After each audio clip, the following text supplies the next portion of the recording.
once they go into the warmth, they will expand as the warmth and as they drink the water, right? So it's probably going to be at least 25% more,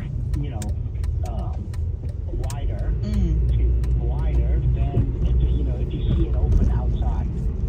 So Alex, I've picked my tree. I've taken into consideration how wide I think it's going to be. The height. I mean, I guess that's pretty obvious. You don't want to go higher than your ceiling. But once I bring it home, what do I do? So first, you want to make sure the tree is cut at least an inch or, a little bit more. So it has, fresh new cells for them to drink the water. So that's important. But the vendors should do that for you, at the shop. So, and then just make sure that, you fill it. Initial watering, you want to use warm water because they're cold, right? The trees, so, you want to warm them up. So, so warm water. Warm water. Yep, use warm water. And then after that, just make sure the stand is filled with water. That's it. You don't really, out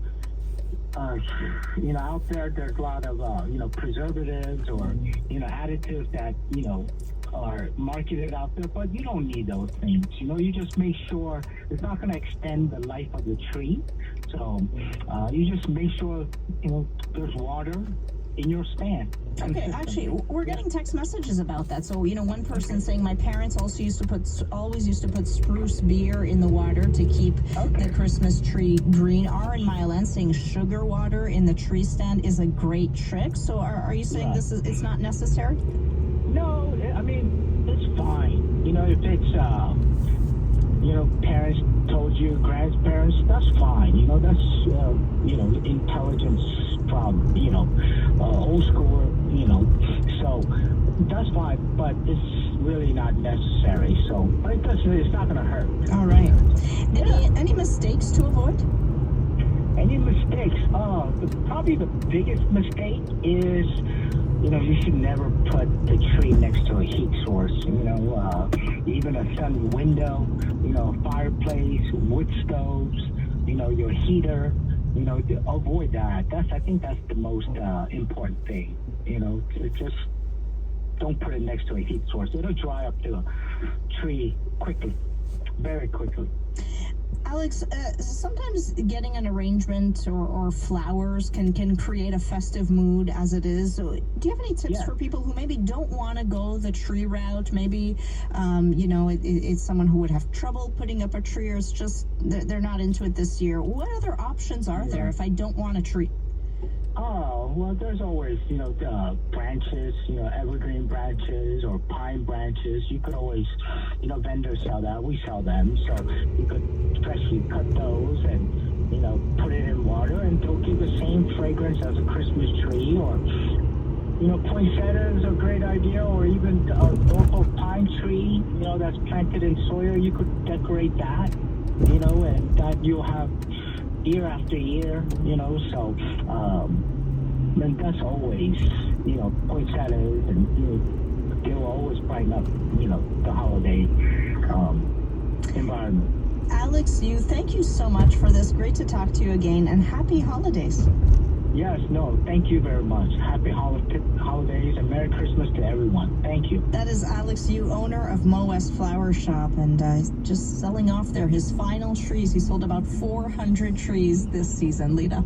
And he's so kind by just offering up the fact that, listen to what your grandparents said, but, and because I do that because it's handed down to me. It's tradition. Generation after generation. Put some sugar water in there. So I do it. Yeah, I go by those kind of tips and advice as well. Yeah, and putting it, and don't put it near a heater. That's what I've been doing. Remember, I told you that it's just all the needles just fall off, and it's bare. But I digress. It's still he was just wonderful help, and I just going to hope that my tree lasts a little longer. Yeah, Alex makes me think I can maybe do it. Maybe I can get a real tree. I'm still artificial. I don't know if I can keep it going the whole Maybe just season. put some branches, like he said. Yeah, I love that idea. I love it too. I think he gave us some good tips and the flowering stuff, and just I can't wait for the season though. But the tree is an issue. But for me, it's also an issue because the cat greens, just there's a flying leap, and she's been doing it lately too, because ours is up. So that's a cat magnet. Yeah, it's a cat magnet. We have a couple of issues on the roads. Not a lot, but where we do, it's the 25 to La Fontaine Tunnel. We've headed up to about a 50-minute delay. We also have a delay on the North Shore. If you're taking the 15 south, it's heavy from Danville right down and over the Jardin-Ouimet Bridge. We have a stalled vehicle on the Jardin-Ouimet Bridge. That's why you're slowing there. Well, we have a snowfall warning in effect for tomorrow. Winter definitely here. It's going to look like it tomorrow. It's officially here next week, but tomorrow it's going to look very wintry out there. And winter cycling has grown in popularity over the past few years, definitely in and around Montreal. The city of Montreal has been clearing the snow off many bike routes at about the same time when the streets are plowed. And some people, they're used to winter cycling. Others, meanwhile, they want to try it out. They're thinking about giving it a shot for the first time. And so Lita Polson, our transportation columnist, Lita, you went out. You asked people what they think they need to bike in winter. You're going to kind of give us a list here of if we want to get into it, how to do so.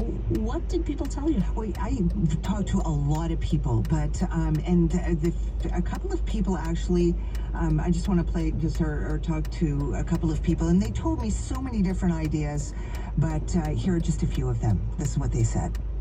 I'd need proper shoes. I'd need a bike. There should be like some new invention so that way we can bike with less clothes, just a bike in the winter. A good bike, proper clothing, winter tires, definitely. All right, I see a theme there. Clothing, people concerned about the shoes. Yeah.